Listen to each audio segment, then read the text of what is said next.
Doctor ortho Ayurvedic oil and capsule, अब दर्द भी घुटने टेकेगा। पीएम मोदी ने रचा इतिहास, सबसे ज्यादा दिन सरकार प्रमुख रहने वाले राजनेता बने। सीएम पीएम मिलाकर बतौर हेड ऑफ गवर्नमेंट 8,931 दिन किए पूरे। सिक्किम के पूर्व मुख्यमंत्री पवन चामलिंग को भी पीछे छोड़ा।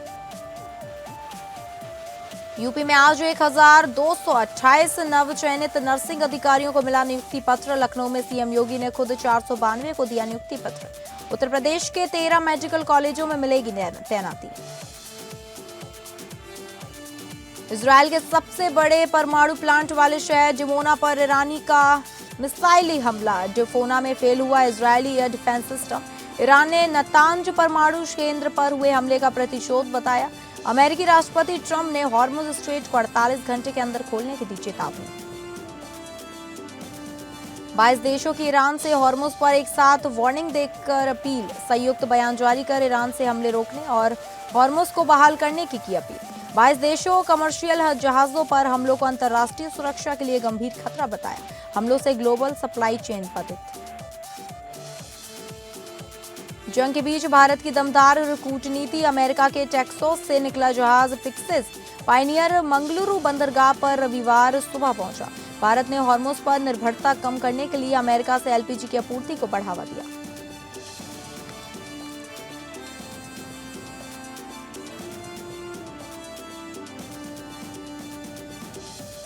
नमस्कार, आप सभी का स्वागत है और मैं हूं आपके साथ अंकिता सिंह। बुलेटिन की शुरुआत करेंगे मिडिल ईस्ट की जंग को लेकर, जहां इजरायल और ईरान के बीच जारी युद्ध ने एक भयावह मोड़ ले लिया है। अमेरिकी राष्ट्रपति डोनाल्ड ट्रंप ने हॉर्मुज स्ट्रेट को 48 घंटे के अंदर खोलने की चेतावनी दी है, अन्यथा ऊर्जा प्लांट को तबाह करने की धमकी दी।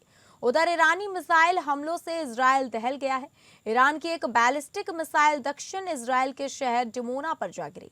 यह शहर न केवल इजरायल के परमाणु रिएक्टर का घर है, बल्कि अपनी विशाल भारतीय आबादी के कारण लिटिल इंडिया के नाम से भी मशहूर है। इस हमले में कम से कम 100 लोग घायल हुए हैं। स्थानीय लोगों के अनुसार मिसाइल एक कम्युनिटी बिल्डिंग पर गिरी है, जिससे आसपास के पुराने मकान भी क्षतिग्रस्त हुए। अधिकांश लोग समय रहते शेल्टर में पहुंच गए थे, जिससे बड़ा नुकसान टल गया। मलबे और छर्रों की चपेट में आने से एक 12 वर्षीय बच्चा गंभीर रूप से घायल है। इसके अलावा 31 लोग मामूली रूप से जख्मी हुए हैं और 14 लोगों को गहरे सदमे के कारण अस्पताल में भर्ती कराया गया है। वहीं आईडीएफ ने स्वीकार किया है कि उनका एयर डिफेंस सिस्टम इस मिसाइल को इंटरसेप्ट करने में नाकाम रहा। मिसाइल एक सामुदायिक भवन पर गिरी, जिससे आसपास के पुराने घर ढह गए। ईरान ने इस हमले को अपने नतांज परमाणु केंद्र पर हुए हमले का प्रतिशोध बताया है। हालांकि अंतर्राष्ट्रीय परमाणु ऊर्जा एजेंसी ने स्पष्ट किया कि डिमोना स्थित परमाणु अनुसंधान केंद्र सुरक्षित है और वहां किसी नुकसान के संकेत नहीं मिले हैं। उधर एयर डिफेंस सिस्टम का ईरानी मिसाइल को इंटरसेप्ट करने में नाकामी की इजरायली पीएम ने जांच के आदेश दिए हैं।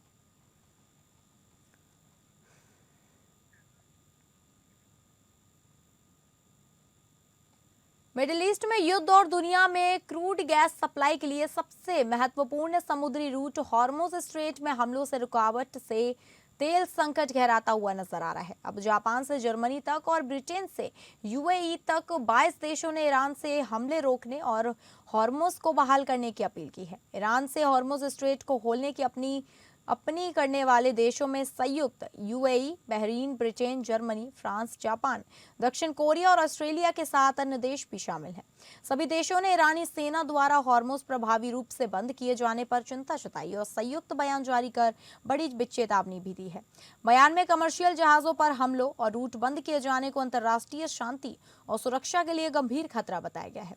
मिडिल ईस्ट युद्ध के बीच स्ट्रेट ऑफ हॉर्मुज में कमर्शियल जहाजों और एनर्जी इंफ्रास्ट्रक्चर पर हाल ही में हुए हमले की 22 देशों ने एक साथ मिलकर निंदा की। एक संयुक्त बयान जारी करते हुए इन देशों ने चेतावनी जारी की है कि हॉर्मुज जैसे महत्वपूर्ण शिपिंग रूट में रुकावट न सिर्फ ग्लोबल एनर्जी सप्लाई को बल्कि अंतर्राष्ट्रीय सुरक्षा को भी खतरे में डाल सकती है। बयान में कहा गया कि ईरान के हमलों का असर दुनिया के सभी हिस्सों के लोगों पर पड़ेगा, खासकर सबसे कमजोर वर्ग इससे सबसे ज्यादा प्रभावित होंगे। शिपिंग रूट में रुकावट दुनिया की आर्थिक स्थिरता को भी खतरे में डाल सकती है। उन्होंने ईरान से बारूदी सुरंगें बिछाने, मिसाइल और ड्रोन अटैक करने और कमर्शियल जहाजों की आवाजाही रोकने से उनके प्रयासों को तत्काल प्रभाव से रोकने के लिए कहते हुए अंतर्राष्ट्रीय कानून का पालन करने के लिए कहा है। स्टेटमेंट में इस रूट पर तेल गैस के जहाजों और ऊर्जा सुविधाओं पर ईरानी हमलों की निंदा भी की गई है। 22 देशों के ग्रुप ने कहा कि इस तरह के हमलों से ग्लोबल सप्लाई चेन बाधित होने के चलते खाद्य और ईंधन सुरक्षा पर गहरा असर हो सकता है। इससे पहले ही उच्च महंगाई और धीमी ग्रोथ से जूझ रही कमजोर अर्थव्यवस्थाओं की मुसीबतें बढ़ सकती हैं।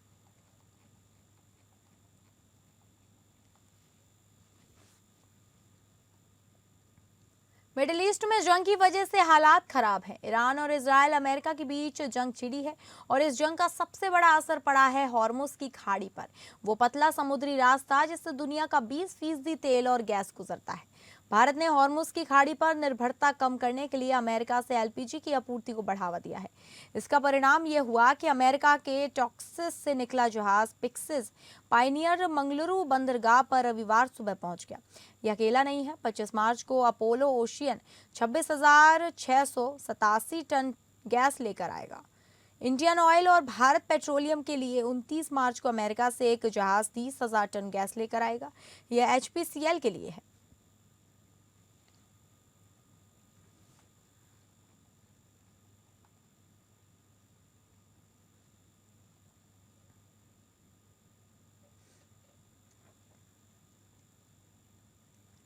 भारत की राजनीति में एक नया इतिहास रचते हुए पीएम मोदी ने अब देश के सबसे लंबे तक सरकार चलाने वाले नेता बन गए हैं।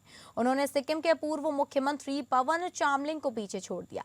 गुजरात के मुख्यमंत्री से प्रधानमंत्री तक उनका सफल लगातार जीत मजबूत नेतृत्व और राजनीतिक स्थिरता की मिसाल बनकर उभरा है। प्रधानमंत्री नरेंद्र मोदी भारत में सबसे लंबे समय तक सरकार के प्रमुख रहने वाले नेता बन गए हैं। गुजरात के मुख्यमंत्री और प्रधानमंत्री के तौर पर सरकार के प्रमुख के रूप में 8,931 दिन पूरे करने के साथ ही पीएम मोदी ने चामलिंग के 8,930 दिनों के रिकॉर्ड को तोड़ दिया है। उन्होंने सिक्किम के पूर्व मुख्यमंत्री पवन कुमार चामलिंग को पीछे छोड़ दिया है। पीएम मोदी इससे पहले गुजरात के सबसे लंबे समय तक सेवा करने वाले मुख्यमंत्री रह चुके हैं और वे ऐसे प्रधानमंत्री भी हैं जिनके पास मुख्यमंत्री के तौर पर काम करने का सबसे लंबा अनुभव है। 17 सितंबर को जन्मे नरेंद्र मोदी 6 साल की उम्र में ही कांग्रेस की ओर से महागुजरात आंदोलन का हिस्सा बने। फिर 8 साल की उम्र में आरएसएस से जुड़ गए थे। 7 अक्टूबर 2001 को 51 साल की उम्र में बिना विधायक बने ही मोदी गुजरात के 14वें मुख्यमंत्री बने। इसके बाद वे 2002 में, 2007 में और फिर 2012 में गुजरात के मुख्यमंत्री चुने गए। अपने राजनीतिक सफर के 24 सालों में से पीएम मोदी 14 साल गुजरात के मुख्यमंत्री रहे। पिछले 11 साल से वे देश के प्रधानमंत्री हैं। यह उनका तीसरा कार्यकाल है। हमारे नेता नरेंद्र मोदी अब पब्लिक ऑफिस में रहने का रिकॉर्ड देश में अब उनके नाम हो गया है।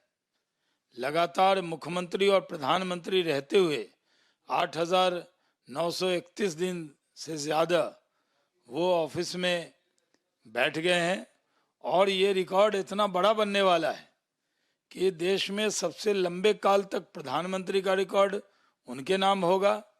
देश में सबसे लंबे काल तक पब्लिक ऑफिस में रहने का रिकॉर्ड उनके नाम होगा।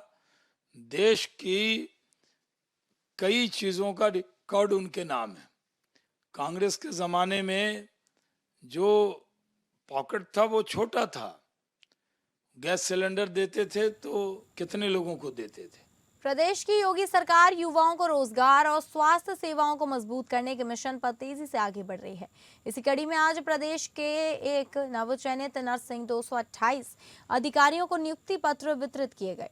मुख्यमंत्री योगी ने लोक भवन सभागार में भव्य कार्यक्रम में खुद 492 अभ्यर्थियों को नियुक्ति पत्र सौंपा, जबकि बाकी 13 को 736 दो राजकीय मेडिकल कॉलेजों और प्रमुख संस्थानों में स्थानीय जनप्रतिनिधि लाइव प्रोग्राम के दौरान पत्र थमाए गए। चयनित अभ्यर्थियों में 1 महिलाएं और 1,097 पुरुष शामिल हैं।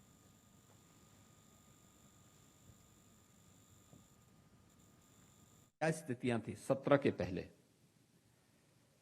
प्रदेश के अंदर बदहाली स्थितियां थी। 1947 से लेकर के 2017 तक इन 70 वर्षों में प्रदेश में सीमित संख्या में मेडिकल कॉलेजेस थे। केवल 17 गवर्नमेंट मेडिकल कॉलेजेस थे। निजी क्षेत्र को मिला लें, निजी क्षेत्र की ज्यादा संख्या थी, गवर्नमेंट के स्तर पर कम थी। कुल मिलाकर के 40 मेडिकल कॉलेजेस पूरे प्रदेश में थे और आज उत्तर प्रदेश में गवर्नमेंट के स्तर पर और निजी क्षेत्र को मिलाकर के, निजी क्षेत्र के कम हैं, अब सरकार के स्तर पर ज्यादा कॉलेजेस चलाए गए हैं। इनकी संख्या बढ़कर के 81 हो गई है। 81 मेडिकल कॉलेजेस हमने मात्र पिछले 9 वर्ष के अंदर प्रदेश के अंदर संचालित किए हैं। अखिलेश यादव ने महिला वोटरों को साधने के लिए मालती देवी महिला सम्मान की शुरुआत की है। यह सपा की आगामी उत्तर प्रदेश विधानसभा चुनाव से पहले महिला मतदाताओं को लुभाने की एक बड़ी चुनावी रणनीति मानी जा रही है। यूपी में चुनाव का विबुल बजने से पहले सपा अध्यक्ष अखिलेश यादव ने अब पीडीए से हटकर महिला कार्ड खेला है। अखिलेश यादव ने मूर्ति देवी महिला सम्मान की शुरुआत की है। इस दौरान कई महिलाओं को सम्मानित किया गया। आपको बता दें कि मूर्ति देवी दिवंगत मुलायम सिंह यादव की माता है, जबकि मालती देवी सपा संरक्षक रहे मुलायम सिंह यादव की पत्नी और सपा अध्यक्ष अखिलेश यादव की मां है। सपा अध्यक्ष की पहल को महिला कार्ड के तौर पर भी देखा जा रहा है। अखिलेश यादव ने कहा कि जहां महिलाओं की बात हो, अगर समाज देश को देखना चाहे तो वहां की महिलाओं की स्थिति पता लग जाएगी तो सब पता लग जाएगा। अखिलेश यादव ने कहा 1090 की तारीफ सपा सरकार की योजना की तारीफ सुप्रीम कोर्ट ने भी किया था। हमने न्यूयॉर्क और ह्यूस्टन पुलिस का भी सिस्टम देख उस समय यूपी के सिस्टम को एडवांस किया। डायल 100 का सबसे पहला कॉल सुनने में हम लोगों ने महिलाओं और लड़कियों को पहली सूचना सुनने के लिए रखा था। नेताजी ने कन्या विद्या धन योजना की शुरुआत किए थे। आर्ट की वजह से, कल्चर की वजह से या किसी और क्षेत्र में वो भी बड़े पैमाने पर सम्मानित करने का काम हुआ था। जिसमें बड़ी संख्या में कवि थे, खिलाड़ी थे, हॉकी के थे, फुटबॉल के थे, क्रिकेट के थे, रोइंग के थे और कई स्पोर्ट्स से जुड़े हुए खिलाड़ी जिनका हम और आप लोग नाम तक नहीं जानते थे, लेकिन उन्होंने देश और विदेश में बहुत अच्छा प्रदर्शन किया था। यश भारती के माध्यम से उनको भी सम्मानित करने का काम कर रहे थे और मौका मिला था। साथ ही साथ सम्मान राशि का भी काम शुरू किया था, जिसमें सम्मान राशि भी उन तमाम लोगों को सम्मान देकर के हम लोग प्रति महीना उनका सम्मान करते थे।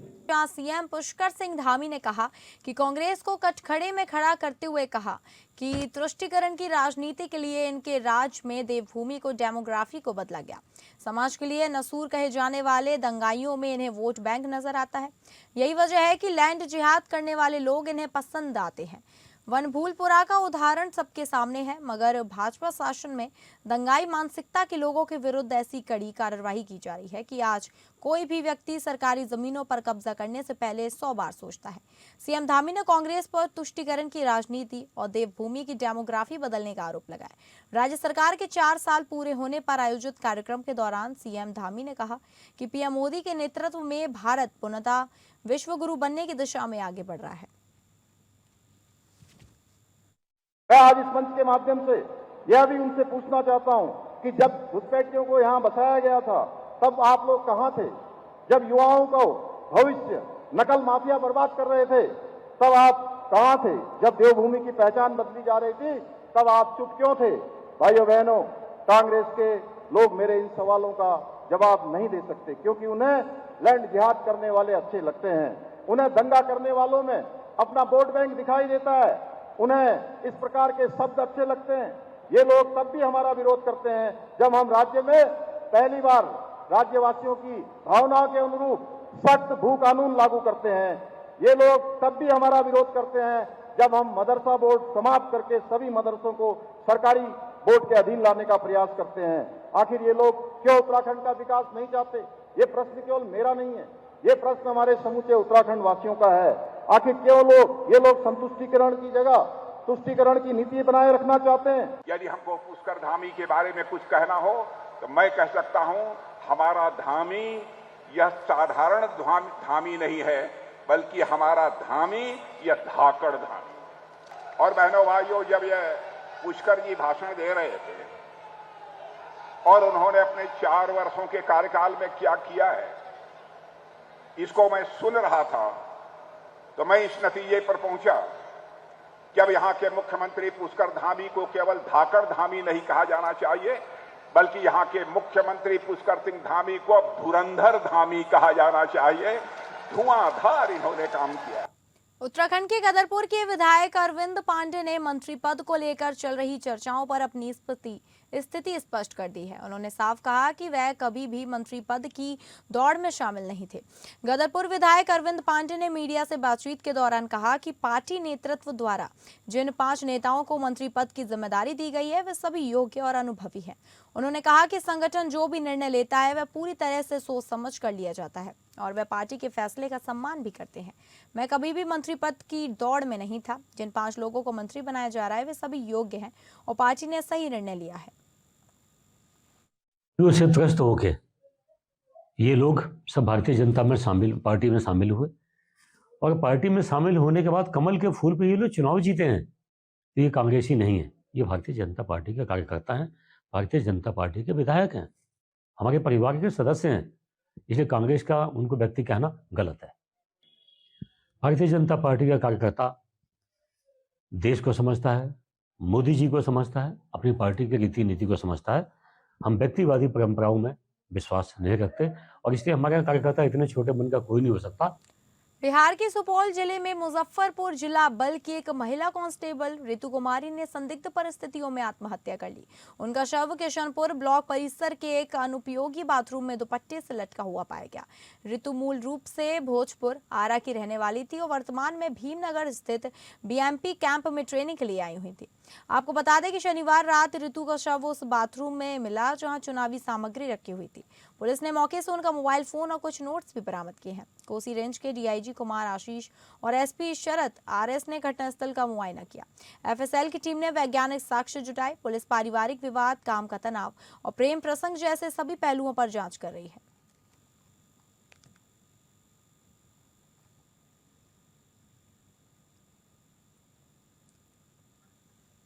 गाजियाबाद में पाकिस्तान के लिए जासूसी करने वाले 9 लोग पकड़े गए हैं, जिनमें 5 नाबालिग भी शामिल हैं। दरअसल गाजियाबाद में 14 तारीख को पुलिस ने 6 ऐसे लोगों को गिरफ्तार किया था जो देश की अति महत्वपूर्ण और संवेदनशील जानकारियां विदेश को भेजते हैं। उसी कड़ी में पूछताछ में 11 लोगों का नाम और सामने आया है, जिसमें से शनिवार को पुलिस ने 9 आरोपियों को पकड़ा गया, जिसमें से 5 नाबालिग हैं। उनके कब्जे से पुलिस ने महत्वपूर्ण रेलवे स्टेशन पर लगाए गए 2 सीसीटीवी कैमरा, 9 मोबाइल फोन और 10 सिम कार्ड बरामद किए। गाजियाबाद पुलिस ने जानकारी देते हुए बताया कि जासूसी गैंग का संचालन सीमा पार के किया जा रहा था। यह गैंग विभिन्न स्थानों पर सुरक्षा बल के ठिकाने, अन्य महत्वपूर्ण और संवेदनशील इलाकों जैसे रेलवे स्टेशन की रेकी कर उनके फोटो, वीडियो और जीपीएस लोकेशन विदेशी नंबरों पर भेजी जाती थी। जीपीएस लोकेशन भेजने के लिए उनके गैंग के फोनों में एक विशेष ऐप इंस्टॉल किया गया था, जिसको चलाने की ट्रेनिंग भी सीमा पर विदेशी संचालकों ने ऑनलाइन की थी।